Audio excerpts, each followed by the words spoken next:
colaborador de los Datos Duros MX e Informativo Basta, al queridísimo Ricardo Sevilla, quien hoy nos trae la investigación especial. Es mitad de la semana y tenemos la investigación especial con Ricardo Sevilla sobre una exdelegación, ahora alcaldía que yo quiero mucho, la alcaldía Azcapotzalco. Mi querido Ricardo, muy bienvenido a tu espacio. Querido Toño, un gustazo como siempre saludarte y compartir los micrófonos de este medio de comunicación libre e independiente. Pues aquí estamos para hablar de esa alcaldía a la cual yo también le tengo un gran afecto y que está en las garras del PAN. Andamos muy bien, querido Toño. Sí, exactamente. Hay una nueva conformación, bueno, no nueva, ya lleva 1 año y medio esta conformación de la Ciudad de México, en la que, pues desafortunadamente, no digo desafortunadamente porque se han aventado una serie de escándalos, desafortunadamente hay alcaldías en las que domina la derecha mexicana. Y esto, mira, antes de que vayamos con tu tema, que es importantísimo, creo que es importante aclarar que ha sido mencionado una y otra vez en la conferencia de prensa mañanera. El presidente López Obrador dice que si perdieron la mitad de la Ciudad de México en Morena, pues se debe a la campaña muy fuerte que existe en estos momentos en los medios corporativos que tienen su mayor penetración ahí, en la capital mexicana. Ahí es donde han logrado convencer. Usted, pues obviamente también se cuestionará como por qué ganó Cuadri como diputado de Coyoacán, siendo que es un racista, un clasista, y un perdedor, ¿no? Esa es otra, ¿no? Un pseudointelectual. ¿Por qué en las colonias populares de Coyoacán votaron por ese tipejo? Bueno, pues se debió a la campaña extremadamente fuerte que existe en los medios de comunicación. Y hoy, tú, Ricardo, pues vas ahí a exhibir esas garras que tiene un partido que ha sido vinculado al sinarquismo, al fascismo mundial. ¿Qué nos tienes, Ricardo?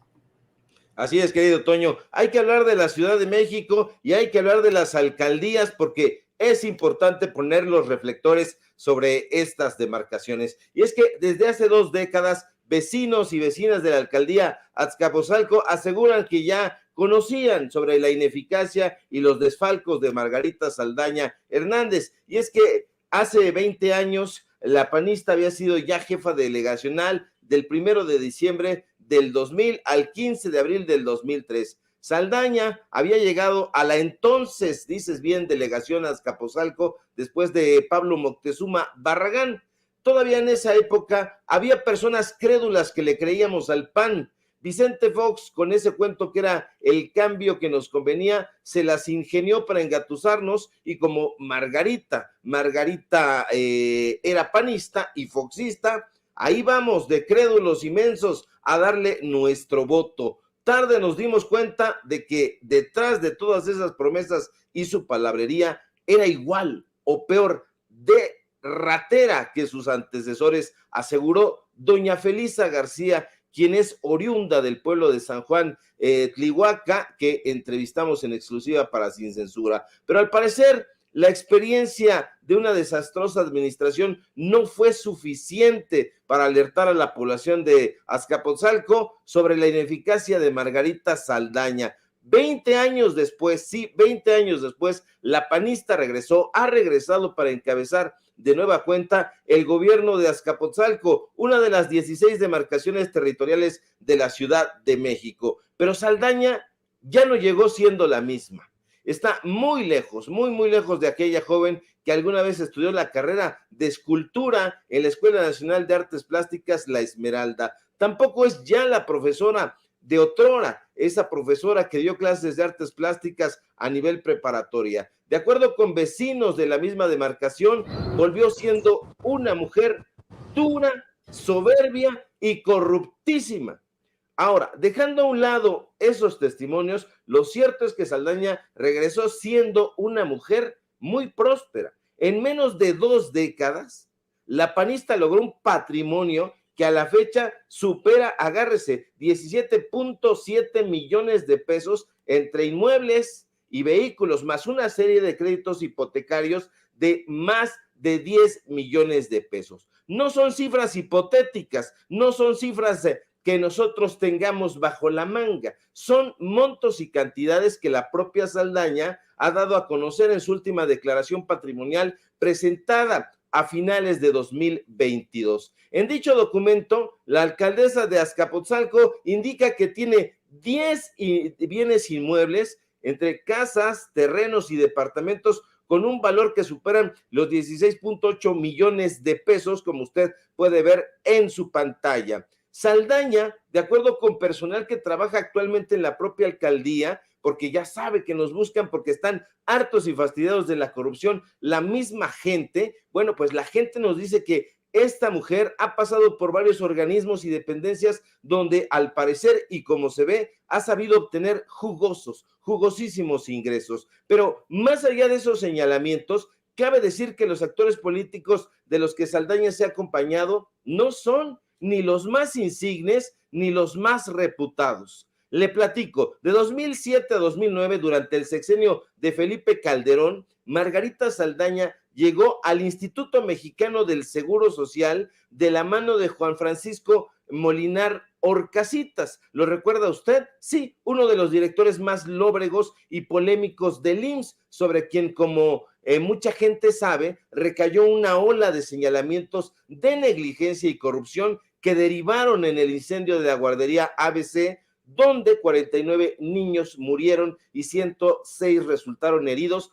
todos de entre 5 meses y 5 años de edad. Justo en ese momento, Margarita Saldaña era la titular delegacional del IMSS, de la Delegación Sur concretamente, y cuando el 5 de junio de 2009 nos dijeron propios trabajadores del Instituto Mexicano del Seguro Social, la Oficina de Comunicación Social Delegacional le informó a Saldaña sobre la dolorosa tragedia ocurrida en la guardería ABC, un plantel que no hay que olvidarlo, estaba subrogado por el IMSS, Saldaña guardó un silencio ominoso y poco después decidió salir por la puerta trasera del instituto.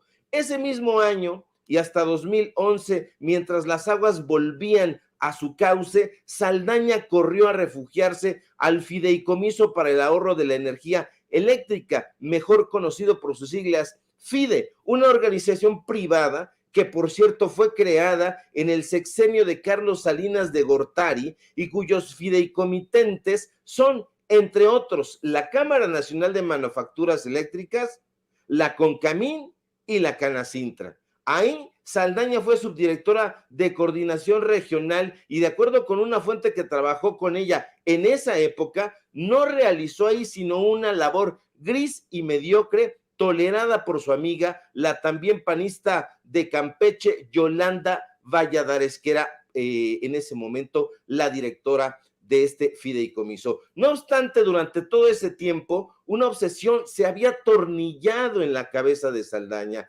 Quería regresar como máxima autoridad en Azcapotzalco. Así que en 2009 fue candidata por el PAN a jefa delegacional y en 2011 fue precandidata por ese mismo partido a jefa delegacional en aquella demarcación. Lamentablemente para ella, ambas tentativas fracasaron estrepitosamente. Finalmente, tras 2 intentos fallidos, el 6 de junio de 2021, usted lo recordará, Margarita Saldaña, envolviéndose en la bandera de la coalición Va por México, PAN, PRI, PRD, logró imponerse en las elecciones de hace 2 años allá en esa demarcación. Pero a juzgar por sus acciones, la alcaldesa, quien de acuerdo con la Plataforma Nacional de Transparencia tiene un sueldo bruto de 99,967 pesos mensuales y un aguinaldo, dice ahí, de 16,798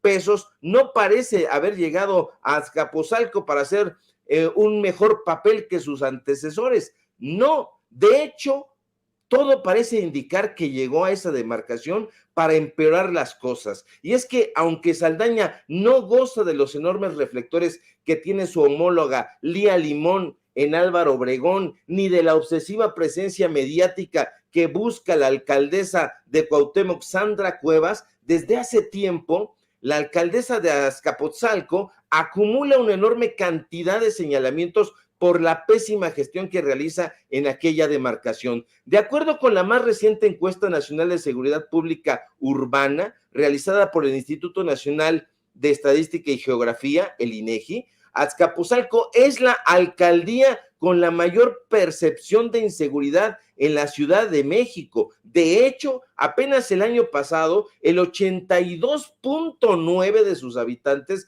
manifestaron sentirse inseguros desde marzo de 2022. Y todo indica que no es un temor infundado. Y es que el 51% de la población mayor de 18 años en Azcapotzalco afirma haber atestiguado robos o asaltos en los alrededores de su vivienda, como lo está usted viendo en su pantalla. Pero no son solo los asaltos, ni la percepción de inseguridad, ni el temor a llevar cosas de valor, ni el miedo a permitir que menores salgan de su vivienda, ni los conflictos o enfrentamientos con los vecinos, que por cierto, en Azcapotzalco han crecido hasta abarcar, agárrese, el 79.9% de los habitantes.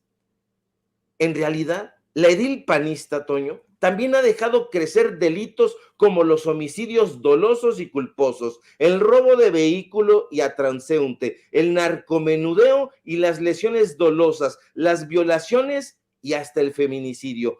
Todo ello de acuerdo con datos del Observatorio Nacional Ciudadano. Apenas el mes pasado, de hecho, ante la incapacidad de los elementos de la policía de Azcapotzalco, agentes de la Policía de Investigación de la Fiscalía General de Justicia de la Ciudad de México, en colaboración con la Fiscalía General de Justicia del Estado de México, tuvieron que hacerse cargo de la detención de un sujeto que fue presentado ante las autoridades, como lo está usted viendo en su pantalla, como Carlos N., por su probable participación en el feminicidio de una adulta mayor ocurrido el pasado 1 de noviembre en la alcaldía Azcapotzalco. El feminicidio ocurrió cerca de las 8 de la noche del martes 1 de noviembre en una vecindad localizada entre calle 7 y calle 10 en la colonia Aguilera, ubicada precisamente en esa alcaldía. El nombre de la víctima era María Elena, una mujer de 74 años que vivía en compañía de su hermana, otra adulta mayor. De acuerdo con testimonios de los vecinos, este sujeto que está usted viendo, bueno, no le ve los ojitos porque ya ve cómo son los derechos inhumanos. Carlos N. había entrado a su casa y una vez en el domicilio la golpeó en la cabeza con un bate de béisbol hasta causarle la muerte. La policía adscrita al sector de Azcapotzalco se quedó con un palmo de narices cuando al llegar al lugar, el asesino, a quien tuvieron enfrente, echó a correr sin que pudieran alcanzarlo. Otras autoridades tuvieron que hacer la tarea que le competía a Saldaña. Pero no es solo eso, no es únicamente la falta de seguridad la que ha infectado la alcaldía de Azcapotzalco. El desdén de Saldaña hacia la gente de esa demarcación se extiende también hacia otras esferas. Hace un par de días, por ejemplo, comerciantes y trabajadores no asalariados denunciaron que la administración de Saldaña impulsa una campaña de hostigamiento en su contra al no permitirles vender sus productos. Y si se les ocurre hacerlo, nos dicen, la alcaldesa ordena levantar sus puestos y quitarles la mercancía mediante operativos que usted bien conoce, porque invariablemente terminan maltratados, ofendidos, injuriados, robados y en ocasiones hasta golpeados. Tanto ha crecido este acoso hacia el ambulantaje de la demarcación que María Olarte, quien está usted viendo en su pantalla y quien se presentó como una de las muchas afectadas ante nuestras grabadoras por esta persecución, nos aseveró que ya interpuso una denuncia ante la Fiscalía de Investigación para delitos cometidos por servidores públicos por abuso de autoridad y robo. Y es que desde julio pasado, Toño, de acuerdo con la misma María Olarte, que está usted viendo, insisto, en su pantalla, la alcaldesa emitió un acuerdo donde impuso reglas para someter las actividades comerciales y servicios en la vía y espacios públicos, impidiéndoles trabajar y contar con un ingreso para la manutención de sus familias. Ahora, luego de enfrentar varias manifestaciones, el pasado mes de octubre, Saldaña ordenó instalar una supuesta mesa de atención, que es que para platicar con ellos, donde la gente le pidió a la alcaldesa que los ayudara a regularizar, por favor, las organizaciones de comerciantes populares, lo cual hasta hoy hasta este momento en que usted está escuchando este reportaje, no ha ocurrido, no ha sucedido. Sin embargo, lo que sí ha pasado, claro, es que ha favorecido a los grupos afines a ella. Ahora, tampoco las mujeres parecen ser prioridad para el gobierno de Margarita Saldaña. Y es que, de acuerdo con testimonios de personal que trabaja en la Dirección de Finanzas de la propia alcaldía, la funcionaria panista decidió reducir más del 90% de recursos que servían como apoyo a las madres de familia. Y en efecto, al revisar el presupuesto ejercido en apoyos a madres de familia de 2017 a 2022, nos damos cuenta de que es cierto, que en efecto la administración de Margarita Saldaña redujo no poquito, sino delirantemente el presupuesto para apoyar a las mujeres en Azcapotzalco, mientras su antecesor Vidal Llerenas Morales destinó 22,870,436 pesos. Saldaña ha destinado, agárrese usted, únicamente 400,000 pesos en una casa de emergencias para mujeres víctimas de violencia cuya ubicación hasta este momento se desconoce. Aquí está usted viendo el documento. No son inferencias, son datos duros. Nosotros nunca damos paso sin guarache. Entonces, yo le pregunto a usted, ¿qué está sucediendo en Azcapotzalco? Y esos son, querido Toño, público memorioso, los datos duros. Y fíjate cómo esa alcaldesa, pues no ha sido en todo caso, ha manejado un bajo perfil, por decirlo así, no ha sido la Sandra Cuevas, alcaldesa prianredista, que está saltando a la fama constantemente por sus escándalos y pues situaciones verdaderamente lamentables, ¿no? Al mantener ese bajo perfil, no ha enfrentado algún tipo de crítica o cuestionamiento como lo haces ahora tú en esta, pues vamos, la investigación especial de Sin Censura. ¿Y qué te parece? Le pido al equipo que nos grabe, que analice